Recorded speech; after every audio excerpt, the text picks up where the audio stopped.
بنی اسرائیل کا ایک کپل ہے، بہت ہی دیندار، بہت ہی متقی، بہت ہی پرہیزگار، اور ان کی سب سے اچھی ہیبٹ یہ ہے کہ راہ خدا میں بہت خرچ کرتے. اچھا یہ بات میں پھر ایک بار ریپیٹ کر دوں، بہت سارے واجبات و حرام بنی اسرائیل میں ڈیفرنٹ تھے اور پیغمبر کی امت میں ڈیفرنٹ آ گئے. واجبات میں آپ سنتے ہیں بنی اسرائیل میں 50 نمازیں واجب تھی، آپ کے یہاں صرف 5 رہ گئی. اور حرام میں کئی دفعہ یہ جملہ اس سال بھی آیا، رہبانیت اجازت تھی بنی اسرائیل میں، اسلام میں یہ آ کے حرام ہو گئی. تو کئی چیزیں وہاں حرام تھی، یہاں پہ جائز ہو گئی، کئی چیزیں وہاں جائز تھی، یہاں حرام ہو گئی. تو بنی اسرائیل کے واقعات کا میسج لیا کرے، اس کے اوپر ڈٹو عمل نہیں کرنا ہے. کپل بہت راہ خدا میں خرچ کرتا ہے. ایک سوال کسی نے پوچھا ہے، چلے وقت ملا ہے تو ایک جملے میں جواب دے دوں. تیسری یا چوتھی مجلس میں نے مدینے کے ایک یہودی کا واقعہ پڑھا تھا، مخیرق. یہ نام اس کا ثلاثی تو کیا، رباعی تو کیا، خماسی مزید الفی میں جاتا ہے، بہت لمبا نام. لیکن جب وہ گیا تھا جنگ احد میں تو اپنی ساری پراپرٹی پیغمبر کو دے کے گیا. سوال یہ ہے کہ از اٹ الاؤڈ؟ ایک آدمی کو ول میں صرف 1/3 کی اجازت ہے کہ وہ کہیں پہ خرچ کر سکتا ہے، پوری پراپرٹی یا ایسٹس آپ نہیں دے سکتے، یہ الاؤڈ نہیں. تو کیا از اٹ الاؤڈ جو مخیرق کا واقعہ تھا؟ 2 جواب ہیں اس کے. پہلا جواب یہی ہے کہ بنی اسرائیل میں یہ الاؤڈ تھا، جو آج بھی دنیا کا قانون ہے کہ آپ کی پراپرٹی آپ کی مرضی ہے، بیٹے کو بھی نہ دے، بیٹی کو بھی نہ دے، کتے کو دے دے، بلی کو دے دے، عام سے کسی کہیں بھی خرچ کر دے. وہی بنی اسرائیل کا قانون ان لوگوں میں چلا آ رہا ہے جو اہل کتاب ہے. اور دوسرا یہ ہے کہ بہرحال یہ مومن ہو گیا، مسلمان ہو گیا، مسلمان کی پراپرٹی نان مسلم کو نہیں ملے گی، چاہے اس کا سگا بیٹا ہی کیوں نہ. تو خیر اب ایک منٹ کا جواب تھا تو میں نے سوچا کہ دے دوں، آخری مجلس ہے اس سال کی. لیکن بات یہ ہو رہی ہے کہ راہ خدا میں جتنا آتا ہے خرچ کرتے، اور یہ اصول ہے کہ اللہ کے راستے میں جتنا خرچ کرو گے اس سے 700 ٹائم زیادہ اسی دنیا میں ملے گا. آخرت کی بات تو چھوڑی، بات تو اتنا ملے گا کہ آپ سے سنبھالے نہیں سنبھلے گا. یہاں کا تو مجھے نہیں پتا، پاکستان میں اکثر میں نے دیکھا ہے کہ جب کوئی شوہر اپنی بیوی کے ساتھ شاپنگ کرنے جاتا تو بیوی اتنا خرید لیتی ہے کہ شوہر وہ باکسز اٹھائے ہوئے اور بیگ اٹھائے ہوئے اس سے سنبھالے نہیں سنبھلتے ہیں. وہ چل تو رہا ہے بیوی کے پیچھے پیچھے گاڑی تک، لیکن یہ باکس گرا، اس کو اٹھایا تو وہ باکس گرا، اس کو اٹھایا تو وہ باکس گرا. راہ خدا میں چیریٹی کرے تو اتنا ثواب آپ کو آخرت میں ملے گا، آپ سے اٹھایا نہیں جائے گا وہ ثواب. لیکن دنیا میں بھی پورا نہیں، 70 ٹائمز یا 700 ٹائمز آپ کو زیادہ ملے گا. تو ان کو یہ خرچ کر رہے ہیں، ان کو اتنا ہی مل رہا ہے، اس سے زیادہ. لیکن اچانک سڈنلی شوہر کی موت ہو گئی. واقعہ بہت میں پڑھ چکا ہوں، اس لیے بہت ہی شارٹ کر کے مسائل پر آ رہا ہوں. شوہر کی موت ہو گئی. اب جو غم ہوا وہ ہوا، اور جوان تھا شوہر. اب بیوی نے یہ سوچا، پرانا زمانہ ہے، عورتیں جو ہیں وہ جاب واب نہیں کرتی ہیں، جو میرا شوہر چھوڑ کے گیا اسی پہ اب زندگی گزارنا. تو جس طرح سے میرا شوہر چیریٹی کر رہا تھا، اگر میں اس طرح چیریٹی کروں گی تو کوئی سورس آف انکم تو ہے نہیں، دولت آ تو نہیں رہی ہے، خالی جا رہی ہے، ختم ہو جائے گی. اپنا ہاتھ روکو نہیں. پھر اس کے دل میں خیال آیا، آپ واہ نہ کہیے گا، یہ غلط خیال، شیطانی خیال. عام مومن سنتا ہے واہ کہہ دیتا ہے. میں دنیا کا واحد خطیب ہوں جو مجمع کو واہ کہنے سے روکتا ہوں. اچھا خیر، تو اب مسئلہ یہاں پہ یہ اسٹوڈنٹ خطیب، مسئلہ یہ کہ اس کے دل میں خیال آیا کہ شوہر مر گیا ہے، سورس آف انکم ختم ہو گیا، اب جو کچھ ہے اسی پہ زندگی گزارنا ہے. بچہ بھی ان کا چھوٹا ہے، 4 سال کا یتیم. خرچ کروں گی راہ خدا میں تو ختم ہو جائے گا، روک کے چلو. لیکن فوراً دل میں خیال آیا، دیکھیں کتنا اچھا خیال ہے، آپ واہ کہہ دیں گے. دل میں خیال آیا شوہر مرا ہے، اللہ نہیں مرا. اور اس وقت بھی جو دیر مل رہا تھا مجھے، شوہر کی وجہ سے نہیں مل رہا تھا، اللہ کی وجہ سے مل رہا تھا. اللہ زندہ ہے، میں اسی طرح سے چیریٹی کروں گی. دیکھیں وہ آپ کی زبان پہ آ گیا نا اتنا میرے روکنے کے باوجود. تو خلاصہ یہ ہے کہ کتنا اچھا یہ خیال لگ رہا ہے، مگر شیطان کا خیال ہے. کیسے وہ سنی؟ اب یہ راہ خدا میں چیریٹی اسی طرح جیسے شوہر کی زندگی، یہاں تک کہ دولت کافی کم ہو گئی. ایک رات کو یہ سوئی تو اس نے خواب میں ایک منظر دیکھا جو کل کا ایک جملہ ہے نا آج اس کو کمپلیٹ کر رہا ہوں. جہنم کے سب سے نچلے گڑھے میں بیوہ. خالی یہاں مراد میری، اب میں غلط اردو بول رہا ہوں لیکن صحیح انگلش بول رہا ہوں، ویڈو مرد بھی ہو سکتا ہے، ویڈو عورت، دونوں کے لیے یہ مسئلہ. خیر، تو خلاصہ یہ ہے کہ جہنم کے سب سے نیچے یہ عورت بھی ہوگی. یہ مر گئی، رات کو سوئی شب جمعہ، خواب میں دیکھا میرے رائٹ ہینڈ پہ جنت نظر آ رہی ہے، لیفٹ ہینڈ پہ جہنم. کہا پہلے جنت چل کے دیکھو. جنت میں گئی، بہت ہی خوبصورت، جتنا سنا تھا اس سے زیادہ، اور ایک بہترین پیلس جنت کے بیچ میں کھڑا. پوچھا یہ کس کا پیلس ہے؟ کہا یہ تیرے مرحوم شوہر کا. ایک سیٹسفیکشن ہوا، پہلی بار شوہر کی موت کے بعد اطمینان کہ وہ جنت میں. لیکن پوچھا کس کا، ریزن کیا، کیوں ملا اس کو یہ پتہ تو چلے. تو اگر کہا جاتا کہ اس کی اوورآل نیکیاں یا اس کی نمازیں یا اس کی پائٹی نہیں، کہا صرف ایک نیکی، وہ جو راہ خدا میں چیریٹی کرتا. باقی نیکیوں کا ریوارڈ تو قیامت کے بعد ملے گا، مگر راہ خدا کی چیریٹی اتنی بڑی نیکی ہے کہ ادھر مرا اور جنت کا محل مل گئے. اب یہ ابھی خواب میں ہے لیکن سیٹسفیکشن ہوا کہ یہی نیکی تو میں بھی کر رہی ہوں. تو اللہ تو عادل ہے، سب کو ایک جیسا ریوارڈ دے گا، میرا بھی ایسا محل ہے. اب ذرا چل کے ذرا جہنم کو دیکھ لو. وہاں گئی تو اتنا خوفناک منظر، اندھیرا اور لوگوں کی چیخ اور پکار، اور ایک کنواں نظر آیا جو پورا آگ سے بھرا ہوا، اور اس کنویں کے اندر بہت سارے مرد اور عورتیں باندھ کے لٹکائے گئے. اب مجھے نہیں پتا، لیکن آپ کا یہاں کا تو نہیں پتا، انڈیا میں پریٹی شور کا ایسا نہیں ہوتا ہوگا. پاکستان میں آئیے، کسی بھی آپ باربیکیو کی دکان پہ جائیے گا تو ایک لائن سے چکن مثلا معلوم ہے ایک رسی سے بندھے ہوئے لٹک رہے ہیں، یا بکرے ایک لائن سے، یا گائے ایک لائن سے ایک رسی پر. جہنم کے اس کنویں میں ایک رسی ہے اور مرد اور عورتیں لٹک کے جہنم میں جل رہے ہیں.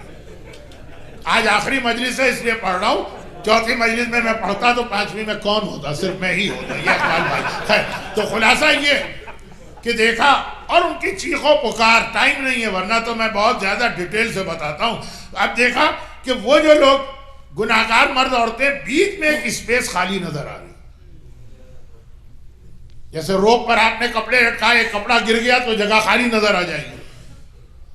یا یہ کہ جو بچوں میں یا بڑوں میں کسی کا دانت ٹوٹ کے گر جائے تو ایک جگہ خالی نظر آتی ہے نا، اسپیس پتہ چل جاتا. گھبرا کے کہا یہ جگہ کیوں خالی؟ کہا کہ جس کے لیے یہ جگہ ریزرو ہے وہ ابھی آیا نہیں. وہ ہے کون؟ کا تو میں، یہ میرے لیے. گھبرا گئی، کہا ہو سکتا میں کوئی گناہ کر رہی تو میری غلطی کیا ہے جس کی وجہ سے جہنم میرے لیے ہے؟ کہا تو جو راہ خدا میں چیریٹی کرتی، یہ ہے تیری غلطی. اور آنکھ کھل گئی. خواب اپنے کنٹرول میں نہیں ہوتا ہے، آنکھ کھل گئی اب کیا کر، ورنہ اس کو ریزن پوچھنا. اب کس سے پوچھے؟ نبی خدا سے. یہ بنی اسرائیل کا واقعہ ہے، انبیاء تھے. سیدھا صبح سویرے نبی کے پاس گئی، یا نبی خدا پہلے تو بتائیے، مجھے تو لگ رہا ہے یہ شیطان نے خواب دکھایا ہے تاکہ میں چیریٹی بند کر دوں. کہا نہیں، یہ اللہ کی طرف سے میسج. تو آخر یہ ایسا کیوں ہے؟ شوہر کو ایک نیکی پر جنت ملے، وہی نیکی میں کروں تو جہنم کا فرق ہے. شوہر اپنا مال خرچ کر رہا، تو کہا میں بھی تو. کہا نہیں، جیسے ہی شوہر مرا اب اس کا جتنا مال وہ چھوڑ کے گیا ہے وہ بیٹے کا حق بنا ہے، بیوی کا تو خالی 8واں حصہ ہوتا ہے نا. عورت کی توہین میں نہیں کر رہا، لیکن جو اسلام نے اس کو شیئر دیا ہے وہ تو خالی 8واں حصہ ہے نا. تیرا حصہ خالی 8واں تھا، باقی سارا تیرے بیٹے کا تھا. بیٹا بھی نابالغ ہے. نابالغ تو اگر ماں سے کہہ بھی دے کہ ماں آپ خرچ کیجئے تو نابالغ کے کہنے کی کوئی اہمیت ہی نہیں، حق ہی نہیں ہے. جس گھر میں ایک بھی نابالغ ہو اس گھر کے اندر، یعنی اگر میراث میں ملا ہے، باپ مر گیا ہے اور ایک بھی نابالغ اس کے اندر بچہ ہے، اس گھر میں آپ قدم نہیں رکھ سکتے، وہاں نماز نہیں پڑھ سکتے، وہاں اسٹے نہیں کر سکتے، وہاں کنڈولنس کے لیے نہیں جا سکتے جب تک کہ نابالغ کا وصی اجازت نہ دے. وصی کون ہوتا ہے؟ جس سے آپ اپنی ول کے اندر لکھ جاتے ہیں کہ اگر میں مر گیا تو میرے بعد میرے نابالغ بچوں کی دیکھ بھال فلاں شخص کرے. وہ آپ اپنی بیوی کو بھی رکھ سکتے ہیں، اس کا مرد ہونا ضروری نہیں، لیکن آپ کو مقرر کرنا ہوگا. اگر نہیں کیا آپ نے، ہمارے یہاں مجھے نہیں پتا اٹلانٹا میں جو شرعی ول ہے وہ کتنی بنائی جاتی ہے. ہم تو اپنے یہاں یعنی کیونکہ سسٹم تو سارے ویسٹرن کنٹریز کا ایک جیسا، پاکستان میں ہمیں یہ پرابلم نہیں. اگر کوئی مر جائے تو پاکستان کی کورٹ اس کی شریعت کے مطابق ڈیسائیڈ کرتی. وہ کہتے ہیں کہ میں فقہ جعفری کا ماننے والا ہوں، شیعہ فقہ، شیعہ علماء بلائے جاتے ہیں، آپ کا کیا سسٹم ہے؟ وہ کہے میں فقہ حنفی والا ہوں، لیکن آسٹریلیا میں ایسا نہیں. چنانچہ وہاں پہ ہر آدمی کو روز ہر سال ہم لوگ ایک سیمینار کرتے ہیں اور ول لکھواتے ہیں، کچھ نئے لوگ آتے ہیں، کچھ پرانے لوگوں کی ول چینج. بہت اہم ہے یہ مسئلہ. تو اب یہاں پہ جیسے عورت کا حصہ جو ہے 1/8 12 پوائنٹ سم تھنگ، اور وہ راہ خدا میں چیریٹی کر رہی ہے، وہ خود اپنے اوپر نہیں خرچ کر رہی، وہ اپنی فیملی کو نہیں دے رہی. لیکن آپ چیریٹی کریں گے، اپنا پیسہ، چوری کا پیسہ تو چیریٹی نہیں کر سکتے ہیں نا، یہ چوری کا پیسہ کہلائے. اور میراث کے حوالے سے ہمارے یہاں اتنے گناہ. اچھا یہاں پہ کمپلیکیشن بھی بہت زیادہ. اب اگر ایک مکان، اب شریعت کا مسئلہ سنیے، ٹائم نہیں ہے کہ میں مسائل کی ڈیٹیل میں جاؤں، لیکن ایک چھوٹا سا مسئلہ. ایک مکان شرن، مکان اگر شوہر کا، بیوی کو اس کی لینڈ میں کچھ بھی نہیں ملے گا، یہ 12 پوائنٹ سم تھنگ بھی نہیں ملے گا. خالی جو اوپر بلڈنگ بنی ہے اس کے اندر اس کا 8واں حصہ، اور بلڈنگ کے اندر بھی وہ رہ نہیں سکتی، اس کا جو شیئر ہے اس کو دے کے الگ کر دو. اب بظاہر تو باتیں بہت مشکل لگ رہی. بیٹے اور بیٹیاں اپنی ماں سے کہے کہ یہ لیجئے پیسے پکڑیے اور باہر چلے جائیے، نہیں. اگر وہ بالغ ہیں تو نہیں، لیکن ایک بھی بچہ نہ بالغ، مرنے والا اگر اسی کو مقرر کر کے گیا بچوں کا سرپرست یا گارجین تو ٹھیک، ورنہ پھر یہ جائے گا مسئلہ مجتہد کے وکیل کے پاس. بہت ہی کمپلیکیٹڈ مسائل ہے، خاص طور پر یہ مکان والا.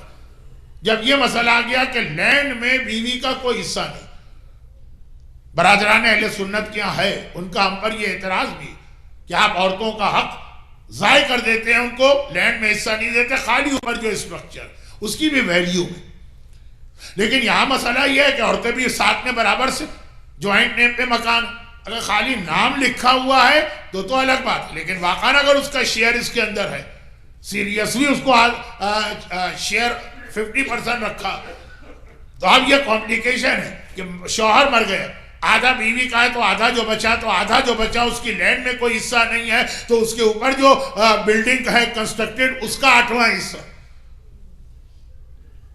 اور چونکہ یہ ایوری ایئر یہ سچویشن چینج ہو سکتی ہے، کتنا مارگیج دے دیا گیا، کتنا باقی ہے، کتنی ایکویٹی مکان میں بنی ہے، کتنی نہیں ہے، ہمیشہ اس ول کو اپڈیٹ کرنا پڑتا. اور اس کے علاوہ جس گھر میں نابالغ بچہ ہو وہاں تو جانا ہی مصیبت ہوتا ہے اگر مرنے والے نے اپنی ول میں اس کا گارجین نہیں رکھا. اور بہت زیادہ ہمارے یہاں غلطی ہو رہی ہے. اب حدیث سنیے، اور اس سے ریلیٹڈ ایک مسئلہ اور مسائل پہ جلدی سے آ رہا ہوں.